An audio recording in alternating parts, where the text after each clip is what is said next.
The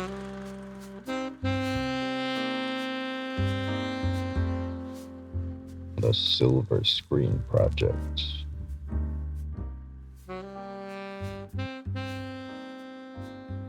Welcome to the Silver Screen Project, where we look back at a series of films in anticipation of an exciting new cinema release. Last week, we watched Zack Snyder's Justice League, much to our torment, in preparation to go see The Flash, which we both recently saw together. Yeah, we did. And it was a film.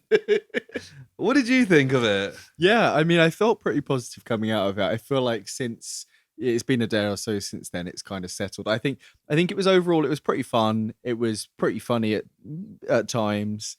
And I quite enjoyed it. I think it looks good for about 2/3 of it, and then it looks really weird the other thirds. Yeah. And I think that the more I kind of think back on it, the more kind of segmented and kind of made by committee and kind of you can kind of see a bit like in that Fan Forstic film where you see like the wig change on Kate Mara. There's almost moments in this where I'm looking back and I'm like, that plot point didn't really go anywhere. So I've got mixed feelings is my overall. What about yourself? I was generally positive. Yeah. Considering I went into it with very bottom of the barrel Yeah. expectations, as I mentioned last time. I was kind of pleasantly surprised, and I enjoyed it. Obviously, it wasn't perfect. No. There is points that I was like, really? Yeah. But it's like I was like, yeah, this is way better than expected. Yeah. Probably one of the best DC films of this universe. Yeah, I would agree there. Yeah, I think like I said, like that 2/3 thing kind of works for the whole film in a lot of ways. I think about 2/3 of it is pretty good. It's one of those things where like some of the story and plot line's really good and some of it's really bad. Some of like the emotional bits are really good and some of them fall flat. Yeah, some or of like weirdly long. But like to extremes, like some are really bad and some are really good. Some of the CGI, like some of it looks really good and then other bits look fucking awful. I think there's also some strange creative decisions as well. So like some of the holdovers from the Snyderverse, because this is in the Snyderverse still effectively, isn't it? Because Ezra Miller was cast by Zack Snyder in Batman v Superman for that CCTV documents on the folder thing, you know? And like some of the things, like some of the kind of minorish gripes, like he still runs in that goofy way, like Ezra Miller as a person and as a character isn't maybe exactly what I'd want from this superhero, but that's the kind of thing that you can't really blame on this film. Like, do you know what I mean? Things like that I've kind of overlooked at this point because they were my problems with Justice League. Yes. And Justice League, you got it all out last week. Yeah, but also like you say, you can't then just turn your back on that. You can't. I mean, Ezra Miller Ezra Miller is the Flash. That it'd be weird to recast, even though probably they should have. Yeah, that's. I don't think we have really time to get into that too much. Yeah, but there's a lot there. Yeah, but like things like the run and the general characterization of Barry, they've changed that a bit, haven't they? I feel like a bit, but like some of it is like you can't go too far away. No, but I feel like some of it, like especially early on, before we're doing non-spoilers for a bit, aren't we? I mean, from the trailer, if anyone's seen the trailer, you know that there's two versions of Barry at one point, and they make them two extremes, and I feel like some of that is a bit like just sudden, because like the Barry that we see in the normal universe at the start is very kind of socially awkward to the point that it seems like they're doing like a kind of. See, it kind of worked for me because this. Like... I think where it progresses, it works. But that him being like that at the start seems a bit strange because he was really jokey and like Spider-Man-y in the last time we saw him. Maybe some Justice League trauma. Yes, maybe. I mean, it's been. We all got trauma for that film. I that's not one of my biggest complaints, and I don't want to go straight into negatives, but that's just. I think one of those. Yeah, before we'll do non-spoiler stuff. One thing that I thought that this film does really well that we saw a bit of in Justice League, but not much, is the use of the Flash's powers. Absolutely. Both like not just like run fast, but like the stuff he can then do with that abilities. Absolutely. Which we don't really touch on in Justice League. and it does do the whole thing like almost the Quicksilver X-Men thing, or various other speedster things where it slows down time rather than just seeing, and you kind of see it. And absolutely, these things always look quite cool, and it's done well in this. But then also other things that he learns to do. There's a couple of little quirks that you see it, and if you've ever seen Flash and anything, you're like, oh yeah, of course he can do that or that. And I think from Justice, in Justice League, he does a couple of like electroconductive things, and at the end of the Snyder Cut, he does the reverse time thing. But I think he says by like a minute in this or something. He says it's not very much, which is obviously something that changes in this. But I completely agree. I think one of the scenes very early on, and I won't spoil in the specific details, but we see him run quite a long distance, and it's all this kind of warped thing, and it's almost like a first person thing. And I thought that looked really fucking cool. Like, that was one of the first, I mean, that's the first time he's trying to like power up, he's doing his runner stance, and he like shoots off. And then we see this like extended. So this is the title sequence as well, isn't it? I think maybe the titles. I think the titles start to come up, and then that's right. He gets interrupted, and then they come. But that back whole up. bit, like it doesn't all look like photorealistic, perfect, but it looks. I don't know. That just really got me into it. From that bit, I was like, "Fuck!" Like I'm really enjoying. It almost this looked like a long exposure camera. Taking a picture of like a city stuff, which kind of works, and then like it makes sense. And like I said, it looks good. And like other times, you just see like a light flying around the screen or something. Yeah, occasionally it will kind of skip. But the fact that it's from like your camera's focused on him, just seeing the blurs fly past, I was like, it's really cool. He's going across water, and then it kind of goes to the city and stuff. I really like that. And there's a couple other moments where we can talk about the specifics a little bit later, but it gets a bit more abstract, and it's a bit more what we saw in Snyder Cut, where it was like everything's kind of making and unmaking itself around him. I thought some of that doesn't look amazing, but I like what they were trying to do with it, and I think it left a kind of unique kind of imprint on the I've film. seen a lot of people's main complaint coming out of it was some of the wonky CGI at parts. And whilst it was, I think some of it was almost intentional. They said, the director, Andy Muschietti, I think he is. I don't know. Oh, Muschietti, I've always pronounced it in my head as Muschietti because it's SCH, but it might be Muschietti. But he said that because of the Flash seeing stuff differently, they intentionally, because some of it's recreated in CG. The part, I'm doing the thing so Lewis can see, but the part where they're kind of repeating up the thing, that's footage they could have used, and they've recreated it. That's on purpose. what I figured. It's gone. It's a bit jarring some of the time, but it's a creative choice. When it's a film that you generally enjoy, it doesn't bother me so much. It takes me out the film. So like, I enjoyed the film enough that the CG, some of the dodgy CG, I can easily get over. Yeah, I would agree. Yeah. Before we get into specifics, I mean, I won't go into any negatives because I think that'll probably be too specific there. There's quite a lot of supporting characters in this, some of which I think if you watch any of the later trailers, I don't think there's any particular surprises there, but I still won't maybe go into any particular details. I think some of that I like, some of it I didn't. I feel like there's quite a central part to this that I feel like didn't really work for me, and we'll talk about that in a moment. But some of the stuff earlier on in the film, some of the characters maybe you would expect to be working alongside.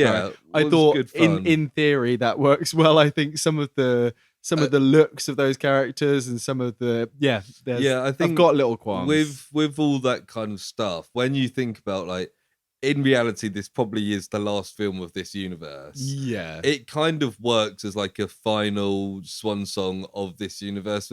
If we go back to like what Man of Steel being the first one, you've got the Batman vs Superman, Justice League, Aquaman, the two Wonder Woman, Suicide Squad, two Suicide Squads in there. It kind of does.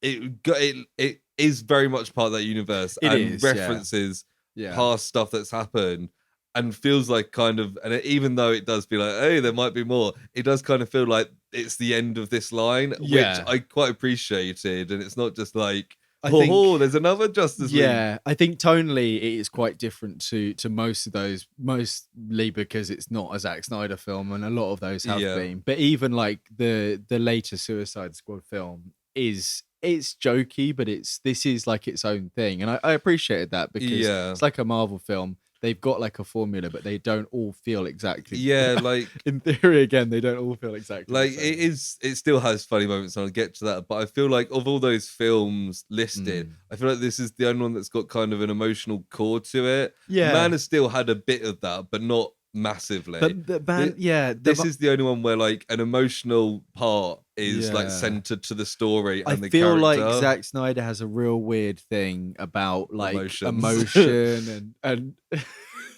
showing emotion or recognizing emotion, or I don't know what it is, but the whole Man of Steel thing, it's like everyone's so like cold, and they're like whenever like anyone shows emotion, it's like this real private thing. Like Lois Lane has to go off and like cry so Superman won't see her. Whereas in this, it's like quite a lot of family stuff and the thinking characters, about family and characters' decisions are like personal, emotional driven. Which we haven't really seen in any of the other films in this universe. No. Apart from maybe Wonder Woman a bit, but still not really. Aquaman 2 is still coming out this year. Yeah. Which is why there's that bit at the end. Yeah. Yeah. Let's go into non-spoilers then. No, spoilers. That's what I mean. So first of all, just wait before. It is a shame that they spent like 30 years trying to make this, and then it came out the same month as Across the Spider-Verse, which deals with similar stuff, but also is just gonna be better than this film. I did see away. between when this film was greenlit to be made and when this film was released, they released an entire 9 series of the Flash TV show. Yeah. Which is just kind of funny. It's funny that the Flashville films was the slowest one to get made.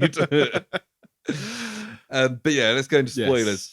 First of all, we'll start with the opening scene because I thought it was great. I really starting with just Barry trying to be himself and being a little bit awkward and trying to get his food and then going into his run, which we said was great. It just looks so cool. The fact that he's kind of disrespected a bit by Batman, which is kind of amusing. The Batman stuff, the only thing I didn't like, his suit was a bit weird. It had these weird little segments, but I thought he looked a bit fat in it, and like Ben Affleck's not fat, but like it was a weird we don't know when suit. this was filmed because it might have been when he did kind of, his weight has fluctuated a bit in the last few years, but I thought it's the kind of blue and grey look which we haven't seen probably since like Adam West, really, like in live action. All that scene where he's like chasing them and he's being, like you say, he's being a bit of a dick to Barry, but it kind of works because he's just like going for it, and that whole chase is really cool. The hospital bit with Barry. I was watching that Batman chase, because it's Falcone's mob, his isn't son, it? I think he says it is. But like I was like,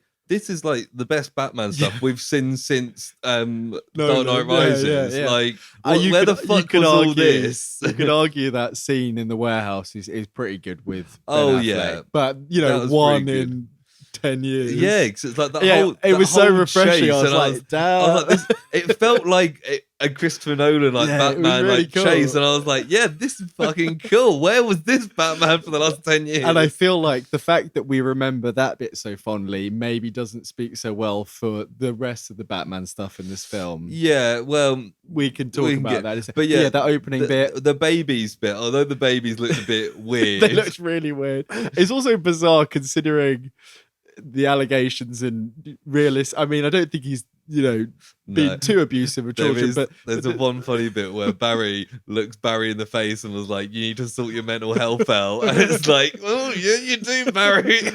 But I've also seen people film the bit where he, one of them's in the microwave because he mentions later that he can't push people too far because of the momentum or whatever. So we then see himself.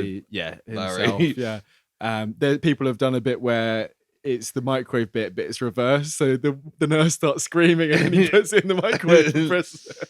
Nice. But that whole bit was so, and it was cool seeing him like, because there's the bit with his calories doing down and he's kind of working everything else. And he quickly gets himself some food, which was quite a comical bit. Because he prioritizes that over all the babies are about. So that he can do all that stuff. But then you see him just like do random stuff and then it all slowly comes to peace. Like the bedpan blocking one thing, the microwave so it doesn't get flamethrowered. Exactly. And it was like, oh, this is all well thought out. And it shows that he's been doing it for a couple of years. He knows what he's doing. Yeah. He's a bit fed up he says he's the janitor of the Justice League because he's fixing all the messes. And like, it was a great reintroduction to this character. and I was like,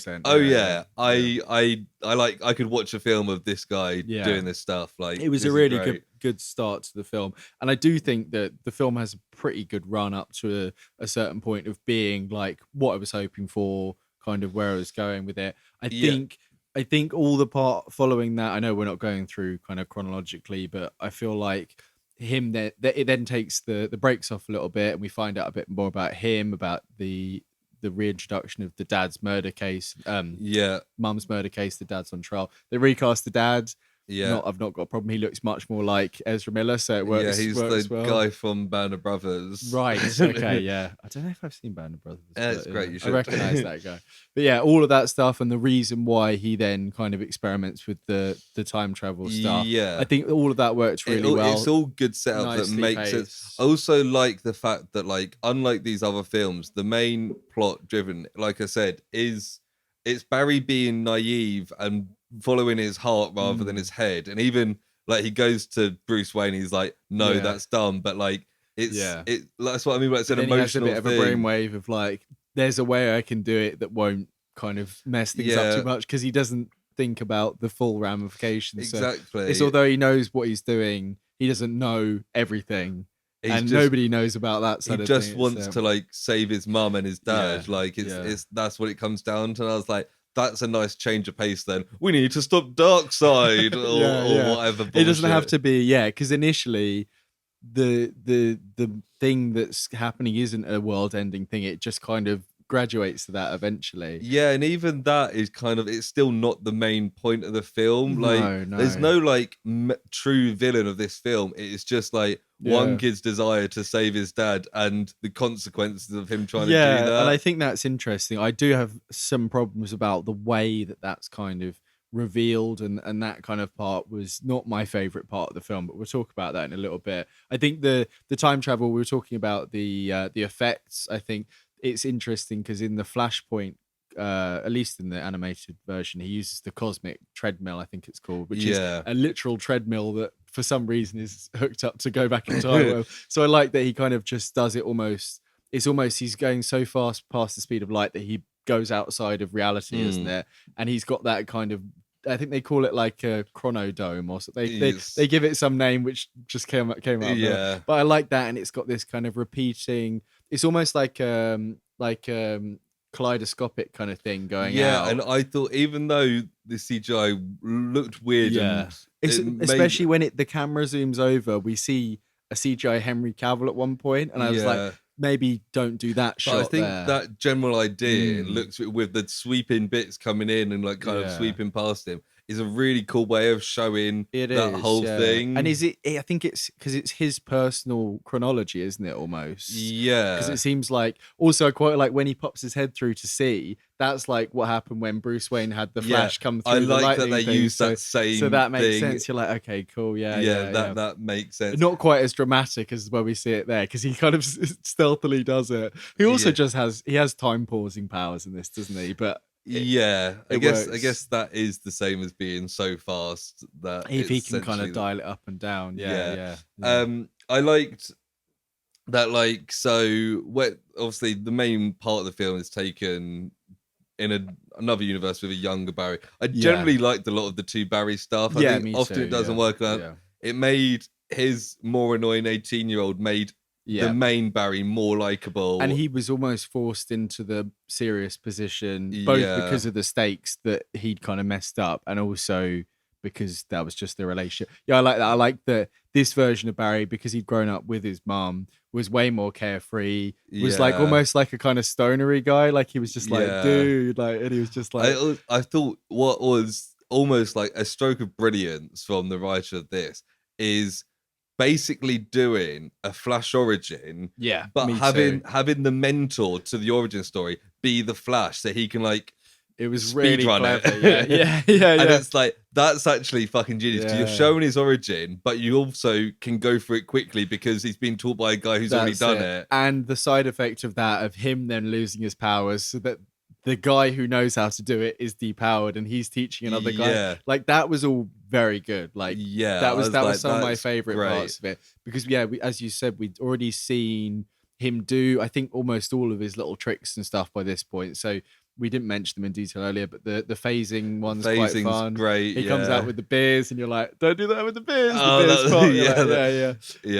There's a couple other ones. I know there's kind of they talk about the build up of static electricity, and his special suit is one of the things that like dissipates that and stuff like that. Yeah, which then comes back with younger Barry being able to use that more powerfully because he's not wearing the proper suit. Which is another power of the shooting the static. I was like, that's cool. It's also like, I liked it, but it's very convenient that the proper red suit makes his lightning yellow, so that when you don't have the suit, you've got blue lightning, which means that we can make sure we see which one's which was very good. All of that where they're like, he then has the powers and he's trying to teach younger Barry how to use them. There's the fun bit where he then goes off on just like a little spree and he runs out. His clothes immediately start setting on fire because causing chaos. That bit where main Barry's just looking out the window, there's just an explosion in the distance, and he comes back like naked. And he's like, you need to listen. And it's like, it's kind of that self-realization of like, oh yeah, I would have been like this to me years ago. But yeah, it was good fun. There were like bits that were genuinely funny, like we went to see it together. We both laughed at certain bits. One bit I wrote down that I so remembered was when younger Barry's wearing Michael Keaton Batman suit, and he spray paints it, and he turns to Barry, and obviously you can't turn the next, so it just kind of molds weirdly against his face. And I was like, that's funny, and it's really good. It's like a meta joke. There's the bit where obviously Michael Keaton's Batman sacrifices himself, flies into the ship, it's got shields, it explodes. When he goes and does it again, he's like, Bruce, wait, it's got shields. He's just like, okay, and just turns off. And I was like, that is great. Like, it's just great written stuff. I also thought it was quite funny just seeing that Batman die a few times. It's quite funny. I don't know if it was supposed to be really. It was just quite funny. I liked on that Batman, I liked all the Batman 89 stuff we got. Like when they first went to the Batcave, you can see the car like covered up. I was like, that's cool. And then when he's got his like plane that's like shaped like a bat, I was like, oh yeah, it's cool that he's still the Batwing. It's still that he's still just got this stuff, and he's still that 89 There's Batman. Quite a funny bit where he is going to go do the hacking, and they're like, he's using like an old cell phone, and then one of the Barrys just does all the combinations really fast to get in. He's got like this old flip phone. Like, I tried every combination. He's obviously not updated, because I don't know how long he's not been Batman for in this, like 10 years at least. So some of his tech's a bit out of date, which is very funny. I thought Michael Keaton was generally enjoyable. I thought he was pretty good. He was charming. I feel like he fell back into the character quite easily, considering it's been like 34 years. Yeah, I think I didn't love some of the early stuff with him where he's like the old man Batman, but I'll talk about that in a once sec, he kind of suits back up again, he's just fun, because Batman 89's fucking wacky anyway, so it's fun that we haven't got like he's not playing a serious Batman. I feel like there was a couple of moments where it was a bit like, I'm saying the line here, and everyone in the room would be like, I don't know what that means, kind of thing. And like even he would know that he needs to say that, but it's just like, that's kind of, but that's like, what a lot of films are like nowadays, aren't they? Yeah, like that bit where he's fighting the big guy who's... See, that bit I really like. It's just funny because he's just kind of just constantly throwing bombs, and he gets thrown away. He's like, no, more. And it feels like almost something from like an Arkham game or something, where you just... Or like Mortal Kombat DC, what's it called? That Injustice, where you're just using like the grapple, use the stick-on bomb, jump. I think he jumps around to the other side and just keeps doing it. Like, it's very Arkham. That's very cool. But there were certain bits with him, like the part with the Russian kind of breakout, I felt like maybe it was just my attention general had kind of dipped at that point. But I felt like, considering we'd had some great Batman stuff at the start and we had some good stuff a little bit later, I feel like maybe they didn't have the best use of him at that part there. No, I think that's probably fair. Speaking of that bit, obviously we get Kara. I didn't write any notes about her at all. Yeah, it's kind of a funny one, because like I quite liked her as a character. Yeah. And it builds into a wider point that I'll talk about in a second. I was like, I quite like the fact that she's just kind of a one and done. She's obviously got a tragic story when she was meant to save her cousin, yes, and then she he was died sent as an adult to and then her universe that's what her origin story is, and then her universe gets destroyed anyway because she's not strong enough to defeat Zod. Yeah, but I was like, generally, I thought. Because there's one bit you think she might join Zod, and then because I think she says like, "I know them, and I don't know you," kind of thing. Yeah, even though she hates Zod and immediately, it's a bit of a weird. Yeah, but I was like, it's so that she goes and witnesses the bit where because that whole ground war doesn't happen in Man of Steel, does it? Because no, I think because Superman turns up. Yeah, they say that, I think, don't they, in the film? Yeah.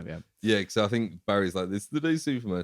I liked generally linking into Man of Steel. Like, it turns out that Barry got his powers just before Man of Steel. Yeah. I like that, and his first attempt at being a superhero was on that day. Yeah, and he's got the homemade suit with like foil around it. It's almost quite a nice callback to Batman v Superman with Ben Affleck's Batman doing the same thing. Yeah, it is quite interesting that, I mean, it would have been maybe a little bit hammy, but if they'd managed to tie in other ones as well somehow, like they were all doing different stuff, maybe not in the same city, but maybe Aquaman was down in the Indian Ocean doing something down there. Do you know what I mean? Wonder Woman. But that would have been quite a fun thing to maybe have in the Justice League film if they thought about it a little bit more. But I was like, it's quite cool. And so let's talk about this now, because I think we've got different views on the use of that Zod battle in this film. So while I think one criticism,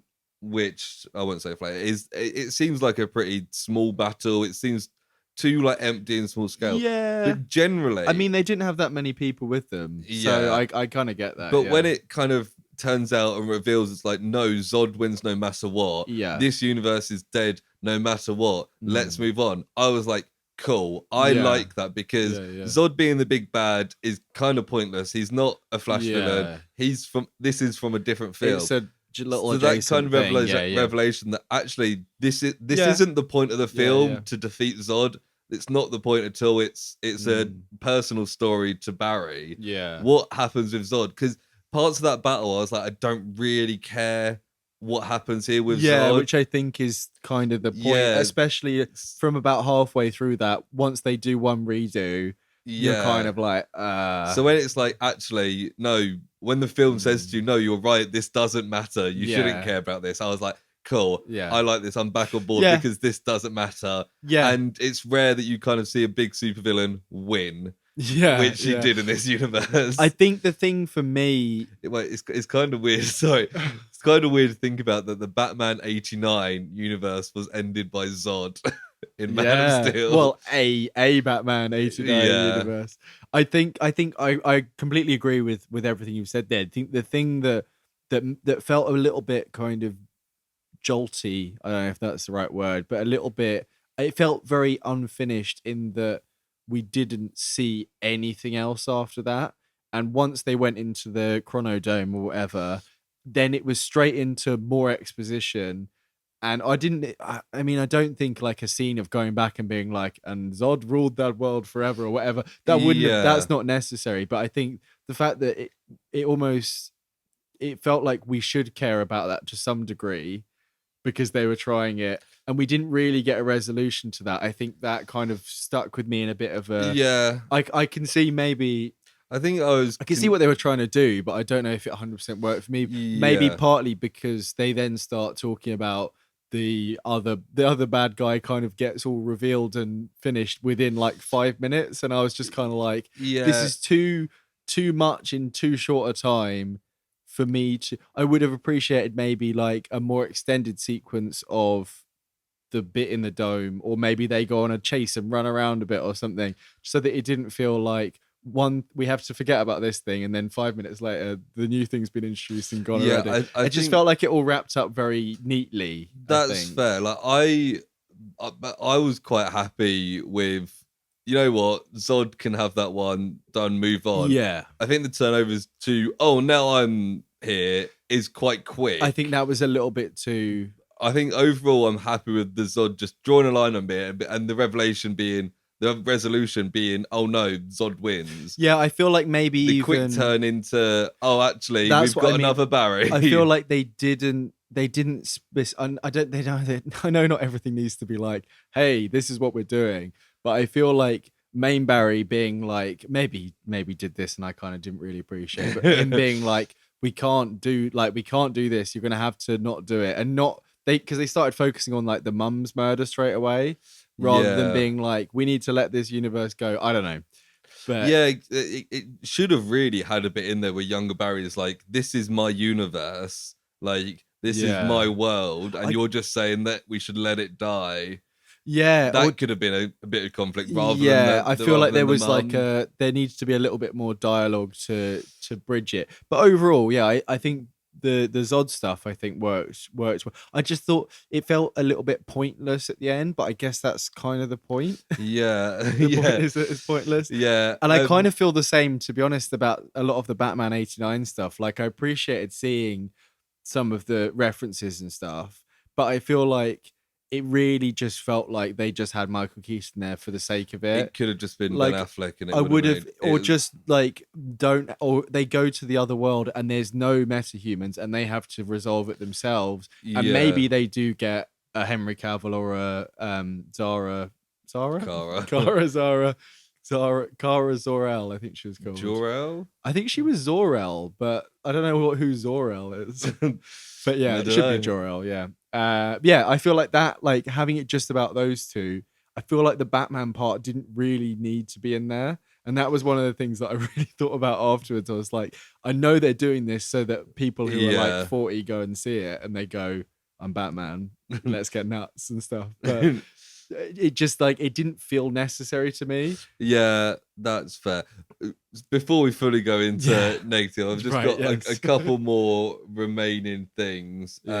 One was I like the scene where he says goodbye to his mum in the shop. Yeah, it was pretty good. He kind of pretends he's someone else, and it kind of looks like she recognizes him. Yeah, I thought it was going to be that thing that's in a few things where they know that they've met them, but they're gonna die, so it doesn't matter. And then when he kind of freezes time essentially and says his final goodbyes, I was like, that's a nice ending to this story. Yeah. The other thing that I quite liked, although at this point we're kind of almost getting a bit bored with people explaining what the multiverse is, I liked that they took a different approach to the multiverse than Marvel. Spaghetti. Yeah, because they even he uses the spaghetti that basically draws the lines that we've seen in the MCU. Yeah, true. I like that they're like, no, this is different. This isn't different branch of timelines. This is all overlapping spaghetti mess. I was like, cool, because it makes sense that it would change both directions as well. Yeah, it just makes sense. And it's like, it's a different type of multiverse than we've seen in the MCU.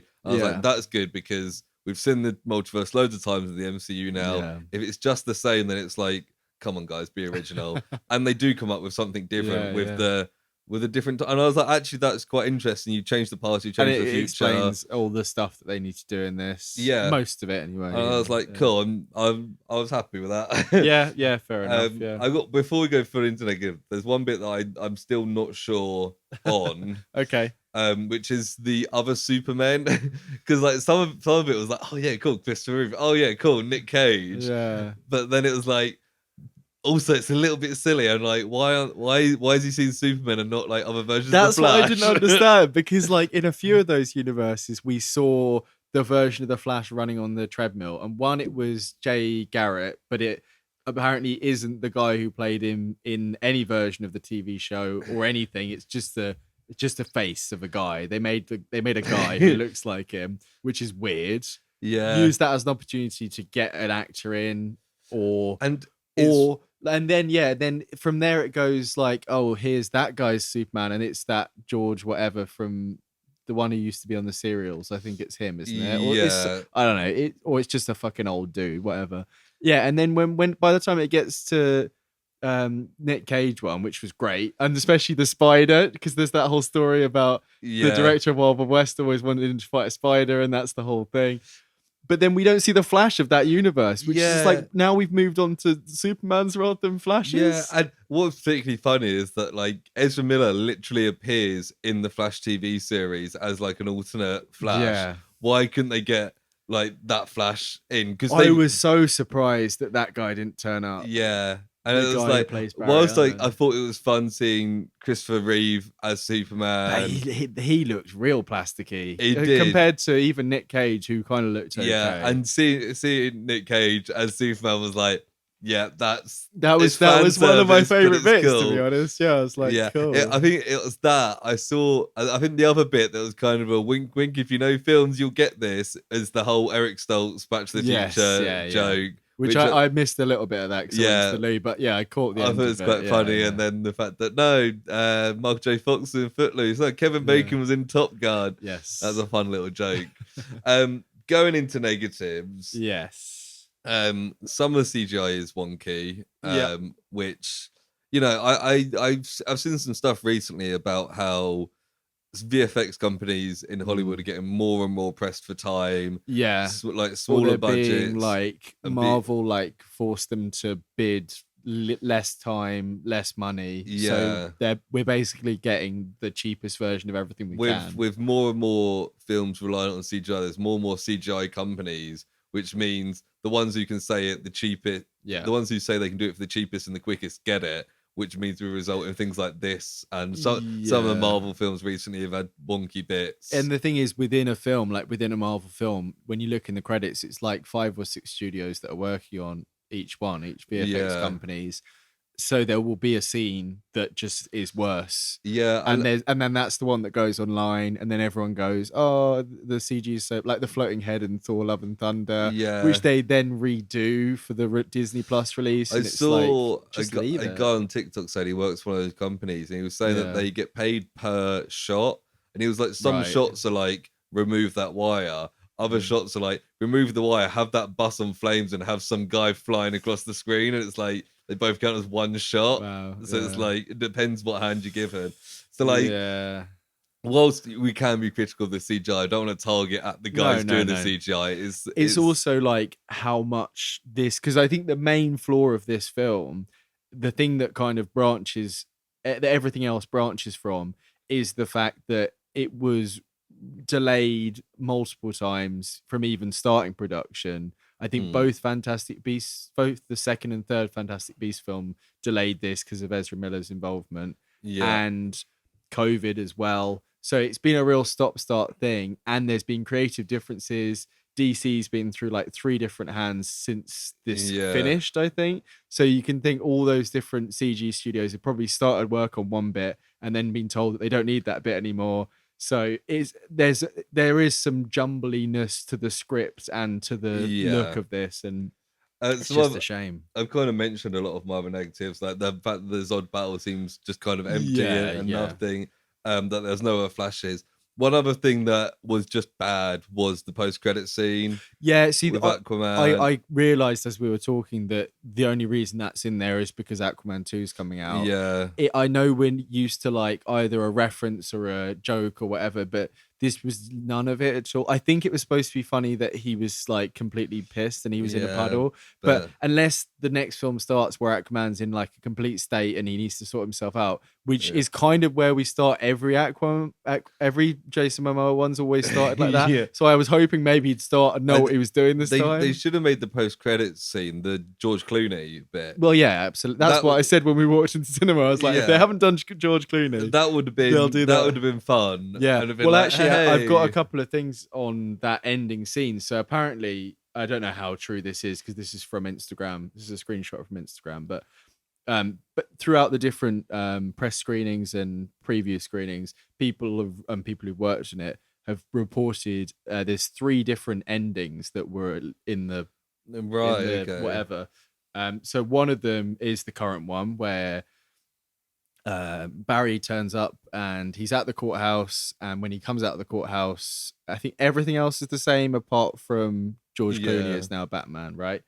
There was one where Michael Keaton's Batman and Supergirl are both at the courthouse at the end, so that the universes have kind of merged somehow. Right. I don't know if that would have changed the plot from earlier on. Yeah. And there was one version where Supergirl, Henry Cavill Superman, Gal Gadot's Wonder Woman, and Keaton's Batman were all at the courthouse. So maybe Keaton was the same. Supergirl was in.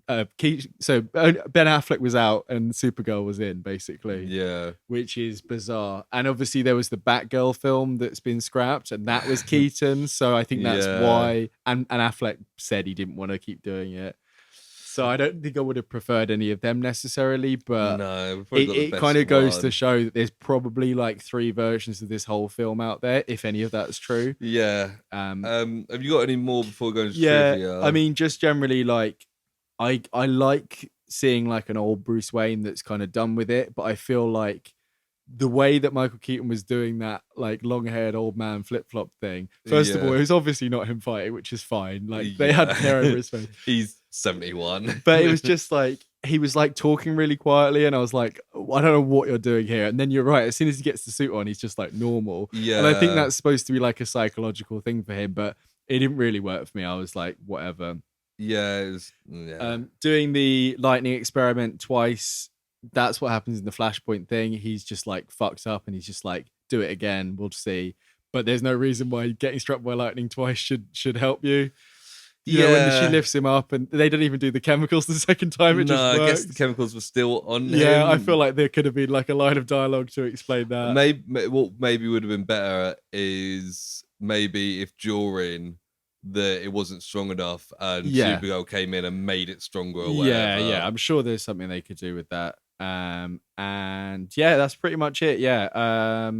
I just said I don't know why he still runs like that. Yeah, because there was a point in the cinema where I turned to you and I was like, the younger Barry runs like a normal person. Why does the older Barry run like a weird awkward space and person? socially weird? Yeah. Whereas the younger Barry is probably more popular and did sports at school, so learned to run properly. Yeah. Well, that's all that. Yeah. So I've got a few bits. One is I mentioned the fact that the Flash TV show came and went between this being announced and it being happened. There's with his appearance in this film, Ben Affleck would have played the role of Bruce Wayne 4 times in live action films, more than any other actor. Wow. However, he's the only Batman never to have a standalone film. So, like, obviously, Keaton had 1, Val Kilmer had 1, Clooney had 2. Yes. Bale had 3, Patterson's had 1, Affleck 4. He was in the first Suicide Squad. Yeah, of course. So Suicide Squad, Batman, Superman, Justice League, and this, but never had his own film.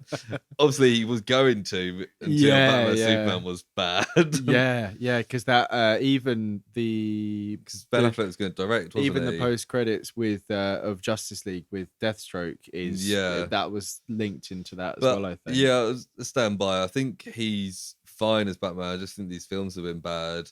Yeah. I think like just having someone do Batman like even half properly, you can just tell like all of the Batman stuff in this was pretty good. Some of it was more memorable than others. Yeah. But like we said, that sequence at the start, like even Batman, even though Ben Affleck was a bit like, and you can't really hear him, like Batman's always a bit like that in films. Yeah. Like I'm kind of used to it. The last scene bit was good, wasn't it? Where he was desperately trying to undo it. And he was like, if I really wanted to help Gotham, I'm going to use my billions of pounds to help end poverty instead. Yeah.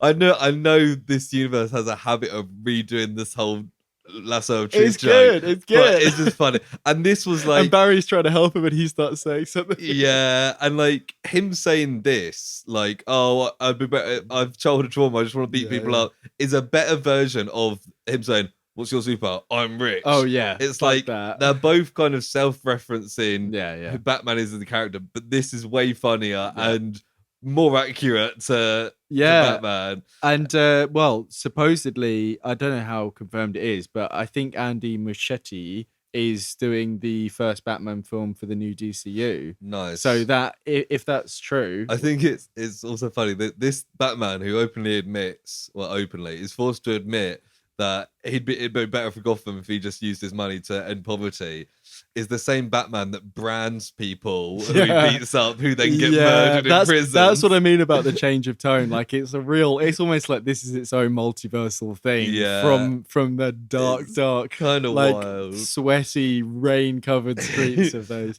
Which kind of leads me on to the other bit of trivia. which was in contrast to the infamously troubled production of Justice League. Ben Affleck said he had a great time reprising his role of Bruce Wayne as Batman in this film. Because he only had to do about 10 minutes. He only had to do 10 minutes, but also his scenes are just fun. Like he's doing a Batman action scene and a jokey bit with Gal Gadot and Ezra Miller. And a couple of bits where he's Bruce Wayne just having a chat with Barry. Yeah, like we mentioned last time about Justice League, about never seeing Bruce Wayne. We only ever see we see Bruce Wayne in this. Yeah, and we it's do. Like, oh yeah, cool. And it's like I can tell that this was a much more fun film to play Batman in than any of the others we've seen in this universe. Which is bizarre because like he's barely in it. But everyone who works with Zack Snyder seems to sing his praises. Like everybody, like people like who's Zod? What's he Michael called? Shannon. Michael Shannon. There was an interview with him recently. Yeah, I think which you might have seen where he was like, I asked his blessing because I respect that so much. He was like, it wasn't the same as working with Zack. Like I love Zack so much. Everyone seems to love him, but like I think he's just like high energy and he like loves films and he gets everyone like really excited. Like really positive. I think about the work films. ethic is like so high that people maybe don't have a great time filming it, but they like him. I don't know. Yeah. He seems like he must be very charismatic. But it probably helps that he wasn't in this film much. No, But absolutely, yeah. But yeah, I mean, if you'd asked me a couple of years ago, I wouldn't have even been sure if Ben Affleck was going to be in this film. No.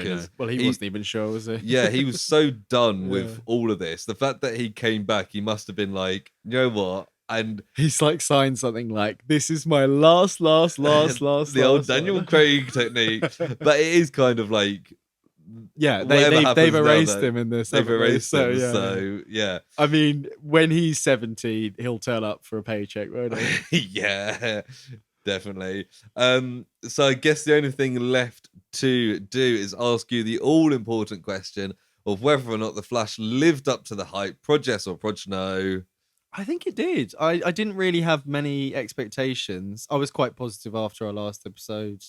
I think it did. Like, it probably surpassed my expectations just because it's not a perfect film, but I had a fun time watching it and I enjoyed myself. Yeah. What about yourself? I'm a definite proj yes. It is like my expectations were very low, and this was a solid like 7.5 out of 10 film, and I was expecting like a 3. So yeah, this definitely surpassed the hype. So that brings us to the end of this episode of the Silver Screen Project. We've got lots coming up very soon, so keep your eye on the feed. Yeah, we got a hell of a lot, and we've also got the main podcast, the Project, which is also on the same podcast feed. Thank you and goodbye. Bye.